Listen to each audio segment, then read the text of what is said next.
Besides being very rich Arab sheikhs, they are also becoming owners of world football. Do you know who these Arabs who own the biggest European football teams are and how they live? In this video, we are going to show you a little more about the lives of the most powerful men in football. But before we talk about each of them, let's find out the reason they are expanding their investments in European football. Let's go! It's no secret to anyone that football is one of the most profitable sports in the world. Of course, the great sheikhs wouldn't let the opportunity slip away. After all, those who truly know how to manage their money remain on top, right?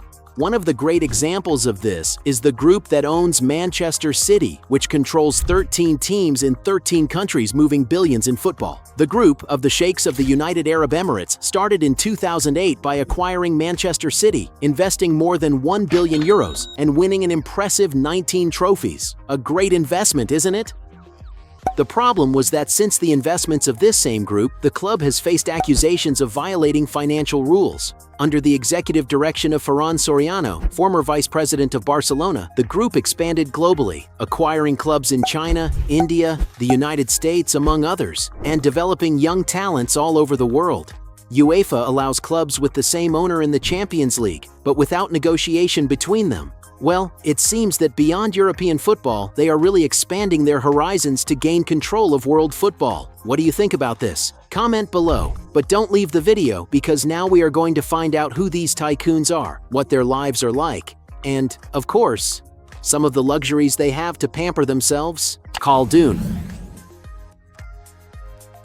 Khaldoon Al Mubarak was born in Abu Dhabi in 1976. He is an Emirati businessman and the owner of the football team Manchester City Football Club. Despite being born in the United Arab Emirates, he pursued his studies in the United States, where he obtained a degree in economics and finance from Tufts University in Boston. His career began as an executive sales officer at the Abu Dhabi National Oil Company. He started his career in real estate construction, becoming CEO of the Mubadala Development Company.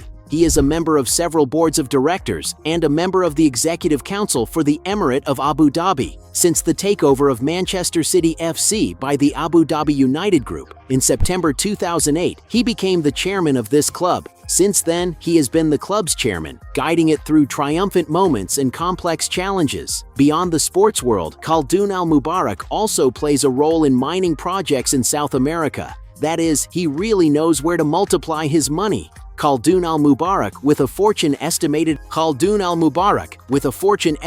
at over $1 billion, personifies success in business, influence, and power. Thus, he can certainly buy whatever he wants and sell it too to acquire more luxurious items. In 2019, for example, it was announced that one of his mansions in Los Angeles had been for sale since 2014 for the bargain price of 41 million Brazilian reais. The more than luxurious place featured a very chic staircase right in the entrance hall. Not to mention the cozy living room in gray tones. In the same color palette were the dining room, the luxurious kitchen, and also spacious suites. And it doesn't end there. The outdoor area featured a pool, barbecue, and a huge leisure space. I wouldn't sell this one, you know? Nasser Al-Khelaifi Nasser Al-Ghanim Khelaifi was born in Qatar in 1973. He is a Qatari businessman and former tennis player. He is currently the president of Paris Saint-Germain. He is also the current CEO of QSI, an investment fund linked to the government of Qatar, president of the Qatar Tennis Federation, and vice president of the Asian Tennis Federation. Contrary to what many might imagine, Nasser Al-Khelaifi is not part of the Qatari royal family. He was born into a humble family. He was also the director of Al Jazeera in 2006, but he became better known in 2011 when QSY bought the French club Paris Saint-Germain, and Al-Khelaifi became the club's president.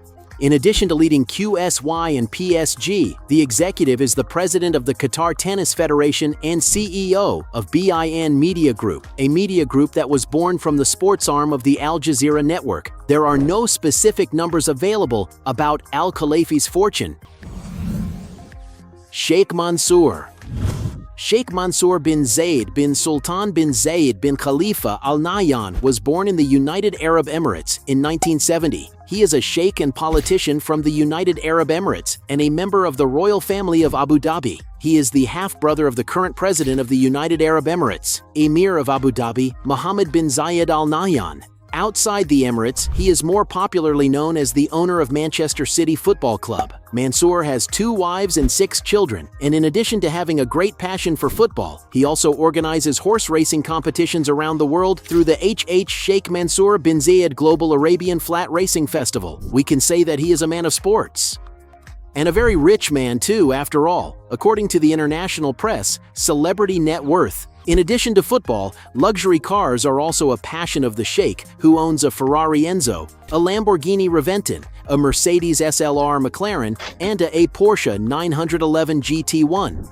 Mansour also owns a yacht that looks more like a more than luxurious residence, as it has 8 floors, 147 meters long, 2 helipads in addition to a gym, 3 swimming pools, and even a cinema. And if you think the ostentation stops there, you are mistaken. The Sheikh also owns a villa in Los Quintos de San Martin in Spain. He has a varied taste, but he certainly knows how to invest in comfort, style, and luxury. Did you already know anything about them? Tell us below. But how about we learn more about perhaps the most famous name in this video? Mohammed bin Salman bin Abdulaziz Al Saud was born in Jeddah in the year 1985 and is the Crown Prince of Saudi Arabia. Impressive, isn't it?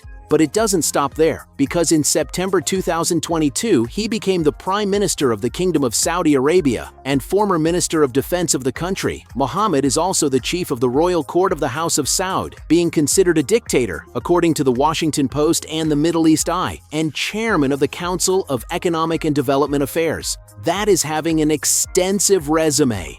Have you ever thought about having under your control a country that possesses one of the largest oil reserves in the world? That is money and power to spare for the Prince of Saudi Arabia to live a life full of many privileges. To give you an idea, the country owns nothing more and nothing less than the most profitable company in the world, the oil company Aramco, which in 2019 alone, for example, of course this fortune does not directly belong to Prince Mohammed bin Salman, but it already gives an idea of the money he currently handles and manages. He is also behind the country's investment fund, which holds significant percentages of several famous companies, such as Uber and WeWork, not to mention the English football team Newcastle United. And because Forbes does not consider the wealth of great absolute monarchs, the Saudi royal family doesn't enter the list of the richest, and it is clear that the prince holding the most important position of the crown gets the largest slice of all this empire. So, comment below who you thought was the most surprising on this list, and if you want to know more curiosities about the backstage of world football. Hey, you like the video? So don't forget about leave your like and comment, and tell some suggestions of another videos, and hopefully we gonna do it. All about channel deals to satisfy your curiosity.